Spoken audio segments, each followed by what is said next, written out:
Ela passa, quando eu falo em tese facultativa, em tese optativa, porque olhando a redação, parece que o aluno tem liberdade para escolher o que ele vai fazer. Ah, eu gosto mais disso, eu vou fazer isso, eu gosto mais daquilo. Não é real, né? Quem vai fazer essa opção é o diretor da escola, mediante a oferta e o estudo local. Então, se ele acha que ali tem uma vocação para ter mais padeiro, por exemplo, né? Que é uma profissão muito importante. Se o diretor acha isso. A opção passa a ser dele, dentro da oferta do que ele vai ofertar de disciplina na escola. É algo muito cruel, né? Ela passa a ser progressiva. É algo devastador isso aí. Absurdo. Então ela passa, a carga horária é progressiva, ela vai chegar a 1.600 horas, se eu não me engano, progressivamente. Você trouxe a questão do diretor decidir. Aí a gente está subestimando também o diretor, porque o diretor, querendo ou não, ele é professor também, Fred. Ele não tem, de repente, ele não vai ter essa flexibilidade, esse entendimento de decidir, de repente... Não estaria em boas mãos, Fred? Olha, eu não subestimo o diretor de forma alguma. Eu acho que ele tem muita competência e tem condições de decidir o que já é competente. Não dá para transferir mais uma competência a ele sem dar uma estrutura e sem compreender também os elementos que estão no entorno da sociedade. Um elemento muito importante que a gente tem que ver quando fala do diretor, e a escolha que o diretor tem, nós temos aqui no estado de São Paulo, se pegar a cidade de Sorocaba também como exemplo, muito poucos são diretores concursados, né? São cargos, eles assumem função de diretor, apesar de ter cargo de professor. São designados, né? Designados a cumprir essa função. Tem função e não cargo. Justamente. Que é muito, muito incerto, né? Tipo, chega um papel, cumpra-se, né? E ele tem uma incerteza de como trabalhar com aquilo. Então você também atribui ao diretor mais uma condição que não é dele, né? E isso, de uma certa forma, ainda imposta. Ó, essa região ela tem uma vocação para trabalhar nessa área, ou só tem esse tipo de oferta de professores, ou só tem esse tipo de oferta de curso. Se vira e toma conta, né? E uma falsa opção do diretor, né, que é uma opção real da secretaria ou de qualquer outra instância, e não é discutida com o aluno. Esse é o elemento, não é? Eu acho que quem vai tomar a decisão não é o educando. E quando você lê o texto, parece que é o aluno, o educando, que tem a opção de optar por A ou B. É que nem Denorex, parece, mas não é. Ô Fred, o ano passado, né, esse programa aqui, o Viva Legal Cidadão, ele teve muito ligado a essa situação das ocupações, né, Roberto? Com certeza. E aconteceu um negócio até muito interessante. A gente trouxe aqui o secretário da Educação, aqui de Sorocaba, né? E o pessoalzinho da escola chamou ele para ir até lá, na escola. Nós fomos juntos, né? E o pessoal foi lá e fez um monte de pergunta para ele e tal. E a gente percebia que os alunos entendiam muito do que estavam acontecendo, né? E várias pessoas já trouxeram aqui no ar contra as ocupações e falaram assim que essas ocupações têm movimentos por trás, né? Que é o movimento da União Estudantil, que é dos movimentos sem terra, que não é do interesse dos alunos isso. Isso é uma falácia ou é falacioso? O que você acha dessa... É extremamente falacioso, né? Dizer que o estudante... Aí a gente volta à questão... Que ele não sabe o que está acontecendo, né? Que eles estão participando porque é uma festa... Que ele não compreende, ele não tem uma visão social de um mundo capaz de compreender. Exatamente, que tem movimentos guiando isso. Obviamente que tem movimentos que dão suporte, porque ninguém vai deixar eles desamparados. Ninguém está incentivando, ninguém fomenta, não incentiva do ponto de vista de se utilizar, né, da vontade deles, mas compreende que é importante e vai dar um apoio, claro, sempre, mas é algo que tem como protagonista os estudantes. Os estudantes decidem e vão para a luta, e a gente apoia sempre, lógico, que entende que é importante, que eles desde já, isso é emancipador, né? Emancipatório. Mas foi muito legal a questão de maturidade deles quando eles vieram aqui conversar com a gente. Né? Eles estavam bem maduros a respeito da questão.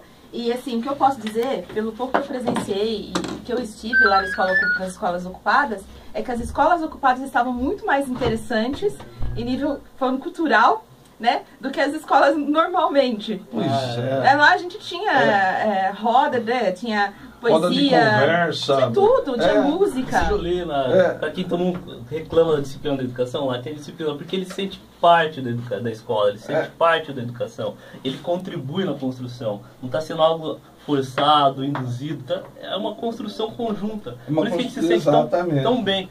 Eu nunca me senti tão feliz de estar em uma escola quanto nos períodos da ocupação. Se sente parte, vivo, conjunto. Se sente construindo junto a coisa. Né? Então, a Flávia tocou num assunto bem interessante, esse aí, Fred, que ao meu ver, no que eu penso, assim, a educação devia ser formatada dessa forma mesmo, né?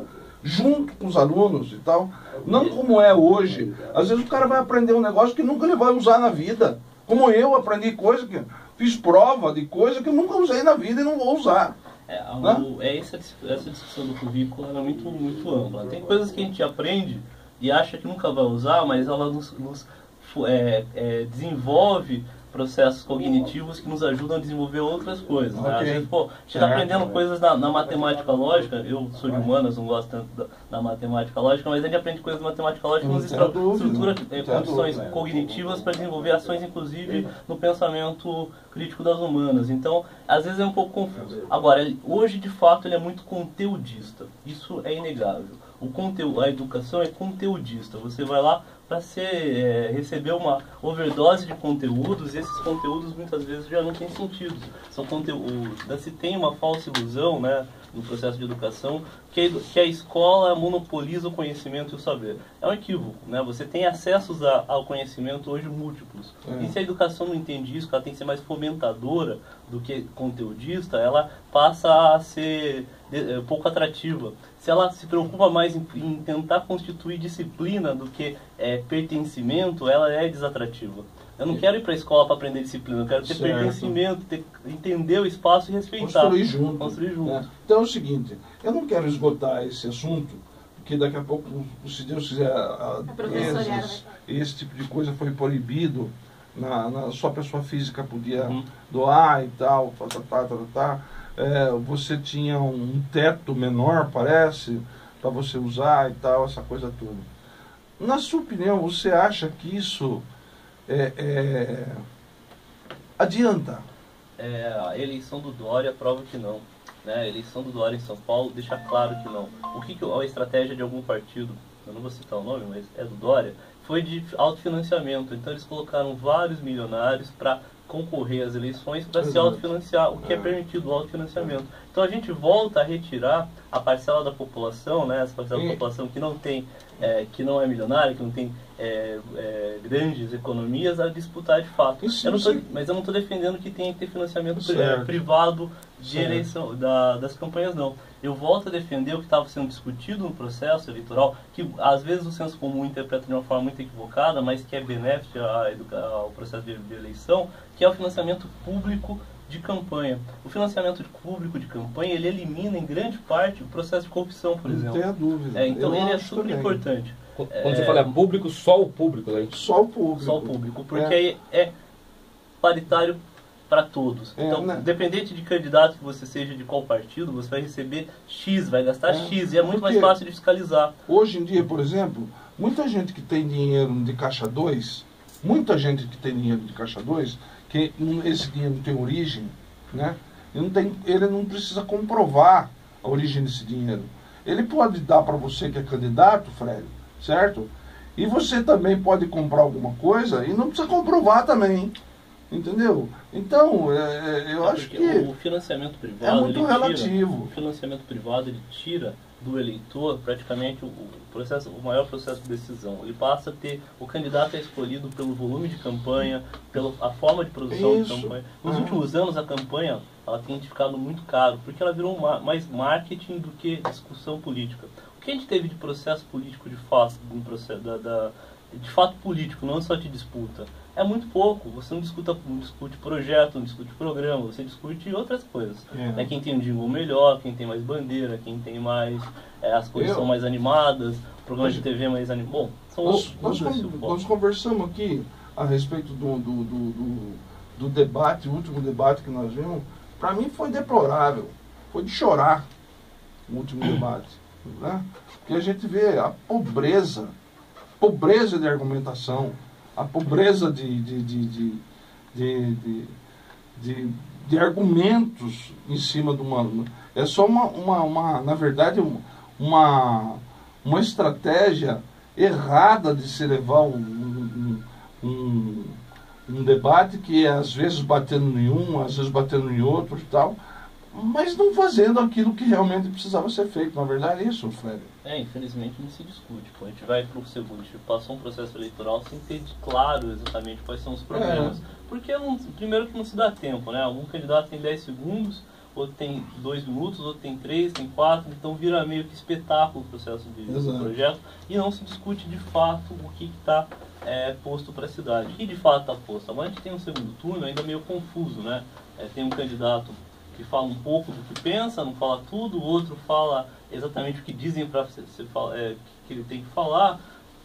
Também ainda não tem coragem de colocar de fato na discussão, ó, eu quero isso, é isso, o projeto que está em disputa é esse, é esse. E a população também compreender. Agora, uma coisa interessante que eu notei, Wagner Luiz, que por várias eleições que a gente notou, várias, então, às vezes existia, por exemplo, o Tiririca, ele foi eleito com um voto assim vamos dizer, um voto de repúdio, né?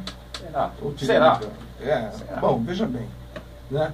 Mas a gente sabe que outras pessoas se elegeram dessa forma também, né? Agora, essa eleição eu não vi esse tipo de coisa. Não sei se eu estou enganado ou não, né? Mas uma pessoa que se elegeu em cima do como é que... Não, a palavra não é bem repúdio, né? Protesto. Isso, Essa eleição ela foi muito diferente também, é um elemento que a gente não pode de forma alguma ignorar. Você teve uma ruptura do processo democrático, você teve um enfraquecimento, praticamente uma falência do processo democrático dentro do processo que se deu do impedimento da presidenta Dilma, né? Você teve uma ruptura desse processo, um desrespeito ao processo democrático, e aí a gente pode dizer se é questionável ou inquestionável a forma que ela governou, e aí esse debate tem que ser posto. Eu acho que estava correto, mas é um debate posto, mas é inadmissível a forma que ela foi retirada, né? Não existiu elementos jurídicos reais, o que foi um desrespeito ao processo democrático. Aí a gente vem com um novo processo democrático, onde também, junto a isso, né, sistematicamente a mídia vem dizendo a classe política é isso, a classe política é aquilo, a classe política se interessa em elementos só pessoais, não está disposta a contribuir com o público de fato, né? Tem um desgaste muito grande, né? Aí você tem um processo de eleição onde você tem aí realmente uma abstenção muito grande, votos nulos muito grandes, votos em branco, mas principalmente por não entender que o Estado tem que ser presente, sim. O Estado ele tem uma importância muito grande na fomentação das políticas e da nossa vida, e ele tem que ser respeitado. E ser respeitado é votar certo.